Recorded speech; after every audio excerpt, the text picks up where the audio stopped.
Amigos queridos, em nome de Jesus, nosso bom e amado Mestre, nos reunimos uma vez mais, guardando a confiança, Senhor, que és conosco, amparando-nos os propósitos edificantes, estimulando os nossos passos para os rumos certeiros do seu Evangelho, conduzindo nossos sentimentos, direcionados a todos aqueles que nos cruzarem o caminho, sedentos de esperança, coragem e bom ânimo. Faça-nos, amigos queridos, instrumentos dignos e úteis, para que em seu nome possamos estar felizes e eternamente agradecidos. Obrigada, Senhor. Obrigada, amigos queridos, por mais essa oportunidade em nossas vidas.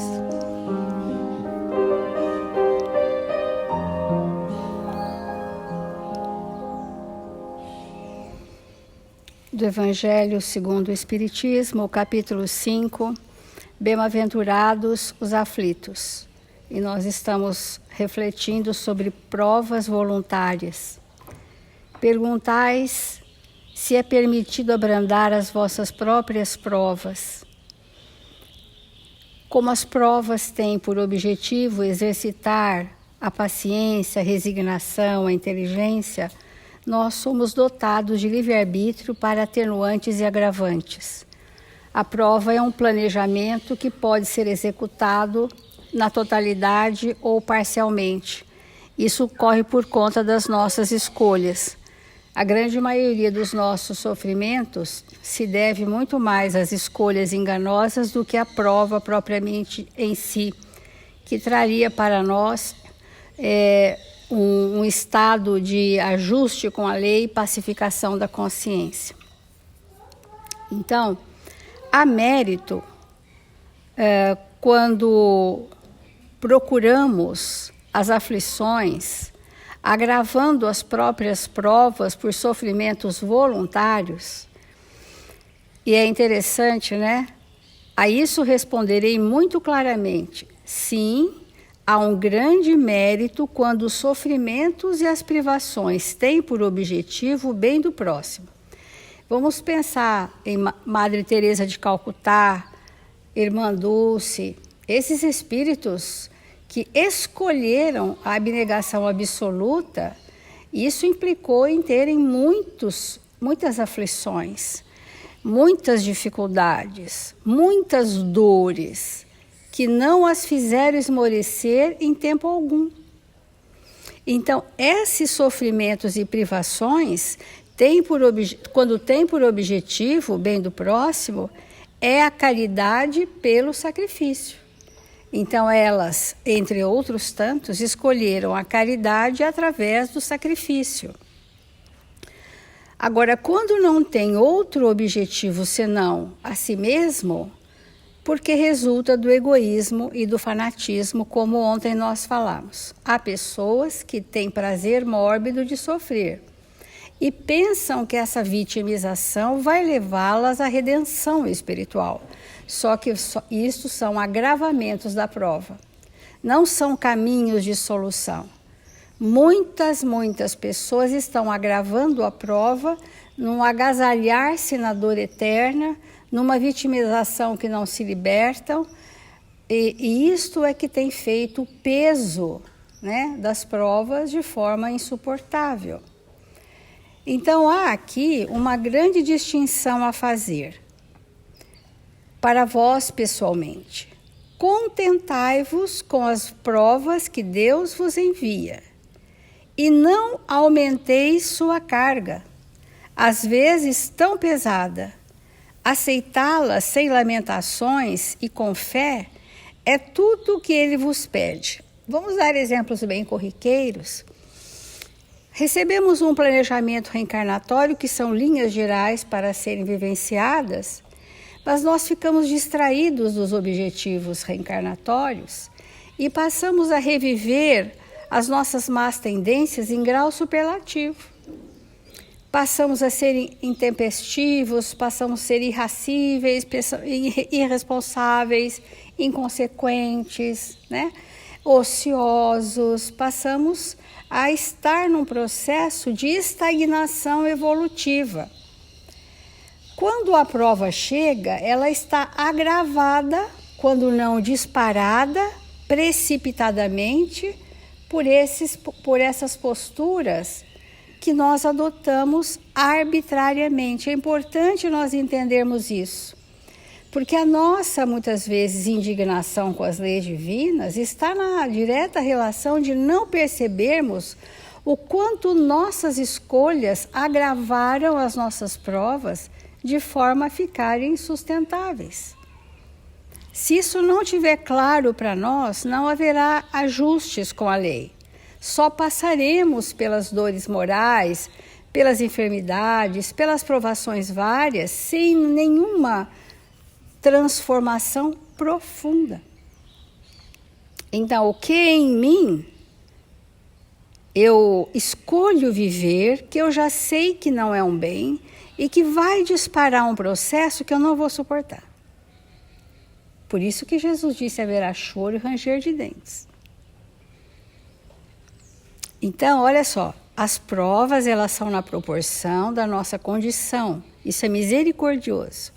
Agora, nós fazemos escolhas que agravam essas provas e chegamos em níveis insuportáveis. Então, o Espírito diz: contentai-vos com as provas que Deus vos envia e não aumenteis sua carga, às vezes, tão pesada. Aceitá-las sem lamentações e com fé é tudo o que ele vos pede. Não enfraqueçais vosso corpo com privações inúteis e mortificações sem objetivos. Porque tendes necessidade de todas as vossas forças para cumprir a vossa missão de trabalho na terra. Um dos agravantes das provas é perder energia com coisas que não levam a lugar nenhum. Desgaste de energia, aquela energia vital que a pessoa perde numa noite de prazeres, de ilusões, de efemeridades, aquilo não retoma. E essa energia toda vital, que é o quantum que nós recebemos para expressar uma encarnação, nós vamos precisar. Tendes necessidade de todas as vossas forças para cumprir a vossa missão de trabalho na terra. Muita gente se diz perdendo forças, se diz enfraquecido. E quando nós vamos assistir esse espírito nas assistências fraternas, nós vamos perceber que essas forças estão sendo perdidas pelos canais emocionais. Quais sejam? Revolta, indignação, raiva e todas as emoções doentes. Esses canais emocionais fazem o esgotamento da nossa energia vital. Então, torturar voluntariamente e martirizar vosso corpo é contravenção à lei de Deus, que vos dá o meio de sustentá-lo e fortificá-lo. Enfraquecê-lo sem necessidade é um verdadeiro suicídio. Então, nós estamos falando de gênero de provas. E os grandes blocos provacionais dos gêneros de prova, um dos grandes acontecimentos, se não o mais significativo para todos nós, no estágio que nós estamos, são os relacionamentos, que o Livro da Esperança traz como uniões de prova. As uniões no planeta Terra, na sua grandiosíssima maioria, são provacionais. Mas podem ser provas brandas e leves, podem ser provas muito sofridas e podem ser processos até expiatórios, né? São gradações da mesma questão. Então, nós temos falado nesse grupo, né, de gênero de provas, que o grande desafio das uniões provacionais é nós percebermos que o mal do outro tem nossa responsabilidade. Isso não é simples, que nós temos certa responsabilidade com aqueles que hoje se aproximam de nós, trazendo grandes sofrimentos. Trazendo sofrimento na forma de vícios, sofrimento na forma de desajustes, de indiferença, sofrimentos, porque tudo é dor. Todos os males que acometem o nosso espírito são dores da alma, que não sabendo lidar com a dor real, nós manifestamos agressivamente, manifestamos com hostilidade, com revolta, tragédias, passionalidades, nós manifestamos o que é uma dor para o espírito. E na evangelização de espíritos, Eurípides nos ensina que nós precisamos perceber qual é a dor do outro e não a queixa do outro. São coisas diferentes. Porque nós precisamos socorrer a dor para que essas reações secundárias sejam totalmente minimizadas. E não nós colocarmos um paliativo nas questões emocionais sem saber a dor daquele espírito, que não sabe lidar com a própria dor, porque não conheceu Jesus. Ninguém apresentou Jesus de forma viva, que não seja falando passagens. Ninguém representou para ele um ato de benevolência, uma indulgência que refrigera o ardor das inconformações e do peso das culpas. Ninguém chegou para ele de uma forma caridosa, sistematicamente ao longo de décadas, para que ele falasse, então, isso é Jesus. Isto que você faz para mim é Jesus. Porque é através de Jesus que esse amor chega para o outro, na forma da indulgência, da compreensão, né? Na forma da tolerância, que são atributos que nós precisamos desenvolver como faculdades do espírito. Né? Então, viver Jesus é fazer de nós, minimamente na posição pequena que somos, expressões reais. Então, olha só, vou ler o mesmo trecho que eu li ontem, só um trechinho que eu acho que ele vai ilustrar. A companheira intransigente e obsidiada, que pode ser o companheiro, a envolver-te em farpas magnéticas de ciúme, não é outra senão a jovem que outrora embaíste com falsos juramentos de amor, enredando-lhe os pés em degradação e loucura. Ontem, falsos juramentos de amor. Hoje, a companheira revoltada e infeliz. Essa é a lucidez da doutrina de Jesus. Porque não tem como falarmos de provas sem falarmos de planejamento reencarnatório. Então, os pais, chefes tiranos, sempre dispostos a te ferir o coração, porque há pessoas que onde quer que elas estejam, o pai foi autoritário, bravo, agressivo, os professores foram assim com aquela pessoa, os chefes foram tiranos com ele. Onde quer que ele vai encontrar pessoas que o hostilizam bravamente. Há provas desse gênero, de provas de uniões difíceis. Revelam a presença daqueles que te foram filhos, porque os filhos relegados à própria sorte chegarão para nós, baterão em nossa porta, seja pela porta do trabalho, seja pela porta social, pela porta da casa espírita, pela porta do nosso lar. Os filhos chegarão. Os filhos que foram em outras épocas, nos quais plantaste o espinheiral do despotismo. Hoje, contigo, para que lhes renoves o sentimento, ao preço de bondade e perdão sem limites. Então, nós somos responsáveis por aqueles que não nos tratam bem. Porque a prova tem um objetivo. Qual é o objetivo de eu estar nesse gênero de provas, de uniões provacionais, com pessoas como figuras de autoridade que lembram a paternidade, sempre me hostilizando de forma despótica. Qual é a finalidade útil? O que é que eu vim aprender com eles? Tudo aquilo que eu poderia ter feito no passado e não fiz.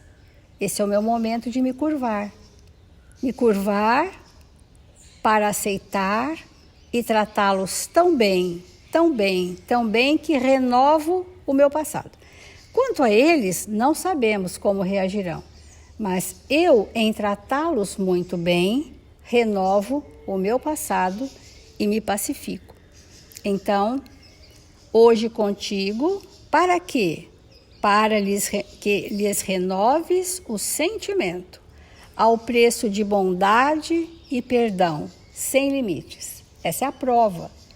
A prova é uma construção que eu vim realizar dentro de umas circunstâncias do planejamento. Então, esses chefes tiranos, esses pais despóticos, estão estimulando que nós tenhamos sentimentos renovados de bondade e perdão sem limites. Que eles nos perdoem.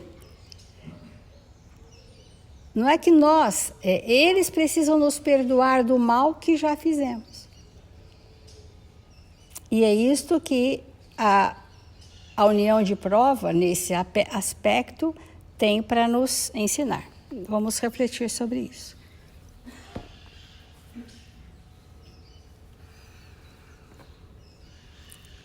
Sempre nós estamos nos perguntando se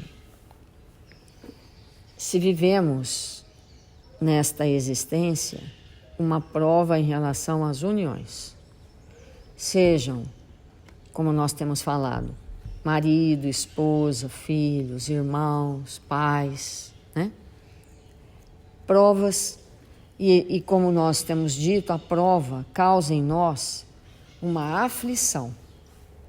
A gente sabe que está em prova porque ficamos aflitos diante da situação que nós temos que viver.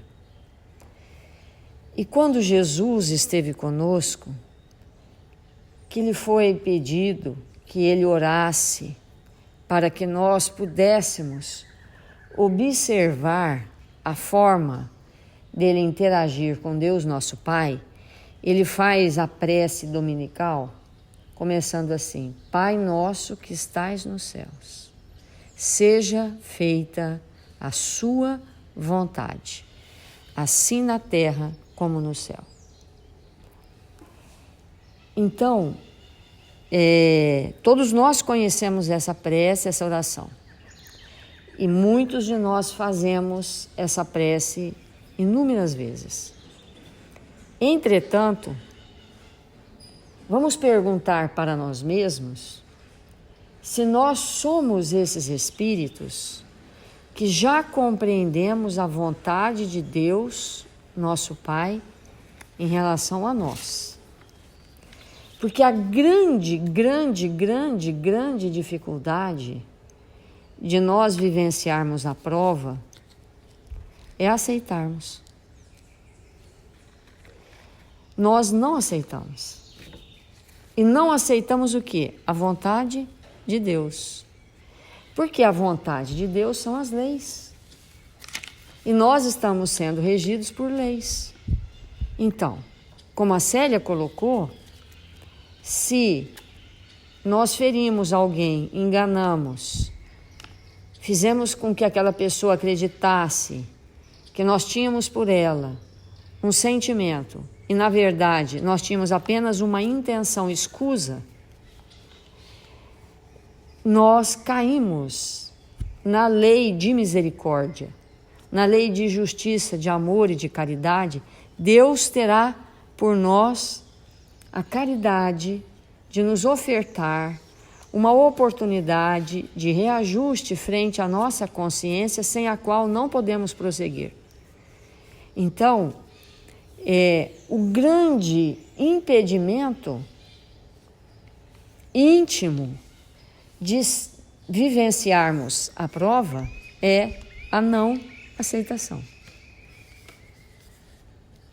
Não aceitando, não nos comunicamos e muito menos nos ligamos com Deus, nosso Pai. Nos apartamos. Então, porque obviamente que a prova é difícil, é desafiadora, mas não nos faltará, por nenhum segundo, o amparo, a sustentação, a presença dos amigos, a presença de Deus em nossas vidas, dos amigos espirituais que nos acompanham o passo, de tudo que nós vamos precisar. Porque um planejamento reencarnatório, ele vem acompanhado do quê? Ele vem acompanhado de todos os recursos, para que nós possamos concluir a prova, nos libertarmos e seguirmos de maneira a expandir, poder expandir profundamente o que nós trouxemos dentro de nós. Porque temos valores. Nós somos espíritos que temos valores milenares, já estruturados em nosso íntimo, porém contaminados pela nossa rebeldia. O espírito rebelde, ele não tem como cumprir a prova. Não é possível. Não é possível o espírito rebelde, e cada um de nós vai olhar para si e falar consigo mesmo, de 1 a 10, qual é o meu nível de rebeldia na vida, desde que eu nasci? Né? Qual que é o meu nível? Se eu falar, meu nível é 5, não vai passar de 50% a chance de eu cumprir a prova. Se eu falar, é 80, não vai passar de 20% a chance de eu cumprir a prova. Porque o espírito que se rebela, que quer que seja do jeito dele, como foi antes daquele momento em que ele criou aquela circunstância que seria provacional para ele no futuro, o mecanismo de criar aquela prova algum tempo atrás está presente, instalado, criando novas provas do mesmo gênero, de novo, outra vez, uma vez mais. Então, o que nós temos falado ao estudar esse item do Evangelho? Primeiro, identificar o gênero de prova. Segundo, aceitar a prova. Porque, como a Célia colocou, nesse caso dos ciúmes, e aí a gente vai levar por dedução a todos os outros exemplos. O espírito que foi um dia enganado, vamos pensar assim, nós que estamos nos esforçando para aprender o Evangelho, mas ele não está implantado totalmente na nossa intimidade. Então, o que a gente sente no minuto seguinte em que percebemos que fomos enganados por alguém? Qualquer tipo de engano, não precisa ser afetivo, sexual, não. Qualquer tipo de engano. Quando você percebe que aquela pessoa te usou, aquela pessoa fez alguma coisa para conquistar alguma coisa, te enganou porque queria alguma coisa que você tinha, o que a gente sente? No minuto seguinte que a gente descobre um profundo desconforto. Se nós formos espíritos evangelizados, nós vamos fazer um esforço homérico para nos libertarmos daquelas vibrações e perdoar e compreender e ter paciência e seguir limpos por dentro. Mas se nós não somos ainda espíritos evangelizados, nós vamos ficar com uma raiva, com uma mágoa, com um ódio, com um ressentimento. Que toda vez que a gente ver a pessoa, isso vai voltar. Esses sentimentos serão pinçados novamente porque eles estão dentro de nós. Isso acontece quando nós nos aproximamos de alguém que há 3 séculos nós fizemos esse mal. Não importa que mal seja. O espírito carrega dentro dele a mágoa, o ódio, o ressentimento, todos os componentes desestruturados, distanciados do amor. Quando ele nos olha, não importa que nós estamos com outra face, com outro corpo, no outro tempo, mas nós temos energias que são emanadas de nós, que representam o nosso campo perispirítico. E a pessoa, quando adentra no nosso campo, volta a sentir a mesma raiva, a mesma mágoa, o mesmo ressentimento e se comporta de maneira desequilibrada. Mas eu não falei nada, você está gritando por quê? Não falei nada, eu nem abri a boca, você está gritando por quê? Quantas vezes isso acontece? Né? Mas não foi nem isso que eu quis dizer, porque nós carregamos dentro de nós. E como aquela situação feita no passado, como nós não tivemos tempo ainda para fazer por aquela pessoa todo o bem, o que acontece? O que está presente são as vibrações desajustadas com a lei. E elas atravessam no nosso viver. Elas se manifestam toda hora, o tempo todo, de maneira desequilibrada.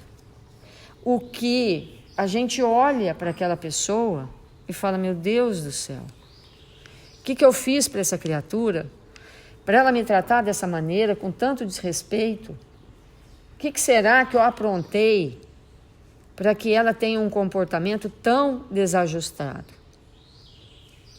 Certamente nós aprontamos. Mas isso não importa agora. O que importa? Nesta oportunidade, Deus, nosso Pai, nos concedeu a feliz oportunidade da convivência outra vez. Para quê? Para que eu faça para esta criatura todo o bem que estiver ao meu alcance. Mesmo que ela me agrida, mesmo que ela me despreze, mesmo que ela não me compreenda. Por quê? É nesse exercício de fazer o bem, em circunstâncias totalmente desajustadas e impróprias para que o bem se estabeleça, na nossa visão, ela é uma situação não adequada àquele exercício do bem, mas na verdade ela é. Então, naquela circunstância, ao me debruçar sobre aquele espírito e fazer todo o bem para ele, eu vou retirando, eu vou arrancando de mim o mal que está incrustado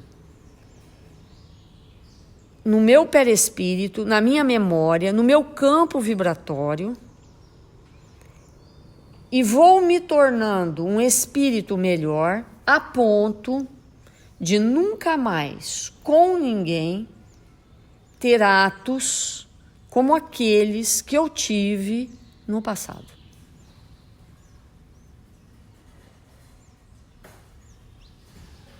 Porque como que nós retiramos de nós? Porque vamos ver uma questão. Será que o mal que eu pratiquei com você há 5 séculos atrás, vamos ver bem isso, há 5 séculos atrás ainda está em mim? Será que eu não melhorei nada? Será que eu continuo sendo aquele mesmo espírito de caráter comprometido? Qual que é a resposta? Sim, eu continuo com características que estão dentro de mim, certamente não na mesma proporção, não na mesma intensidade, porque todos nós nos modificamos, mas essas características ainda estão em mim. E esse quantum, que antes era 100%, agora é 20%, esse 20% é suficiente para te destrambelhar. E como que eu vou me livrar desses 20%? Fazendo para você todo o bem que eu der conta. E aquele que eu não der conta, eu vou me esforçar muito mais. Porque é nesse exercício de tolerância, de paciência, que o bem se estrutura, consolida e arranca de nós aquelas mínimas questões que ainda trazemos, que revela no ambiente em que nos encontramos aquele mesmo espírito de 500 anos atrás, já melhorado, mas ainda com características. Porque se nós não as tivéssemos, sobre algum aspecto, não causaríamos no outro o que o outro manifesta. Eu sei que muita gente não vai concordar com o que nós estamos falando. Mas não tem problema, talvez a gente não esteja certo. Vamos fazer a nossa prece.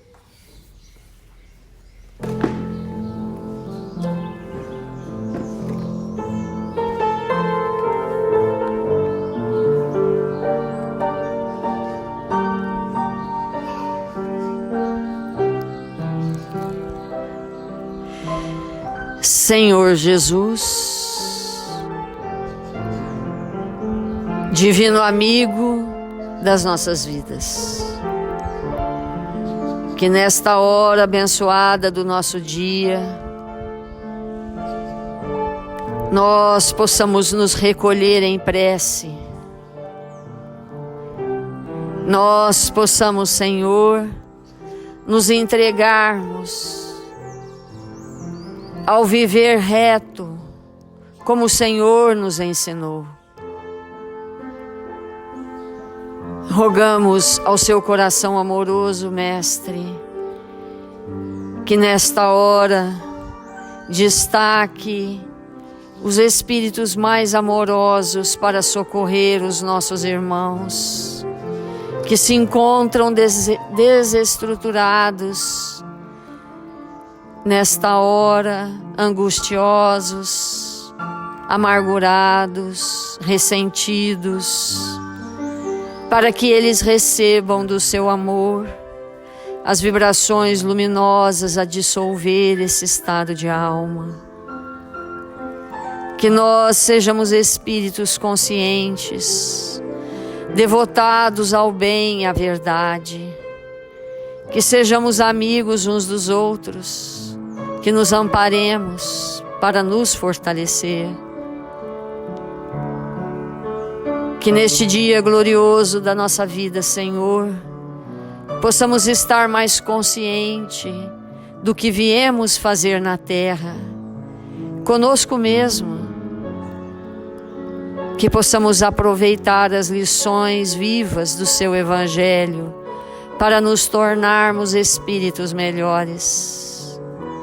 Socorre, Senhor, nossos irmãos registrados nos cadernos de vibração da nossa casa, nesses irmãos que partiram em condições tão difíceis, que abriram mão do bem e da verdade para se entregar à loucura, que eles não fiquem perdidos, Que os espíritos superiores os encontre, os aconchegue. Que nesta hora, Senhor, nós brasileiros, que nos encontramos nesta pátria amada, possamos contribuir neste dia para que esta nação seja de luz, que possamos exemplificar o bem, a concórdia, a união, para que todos nós tenhamos a oportunidade de construir a pátria do Evangelho. Que o Senhor nos abençoe e nos fortaleça, hoje e sempre. Que assim seja.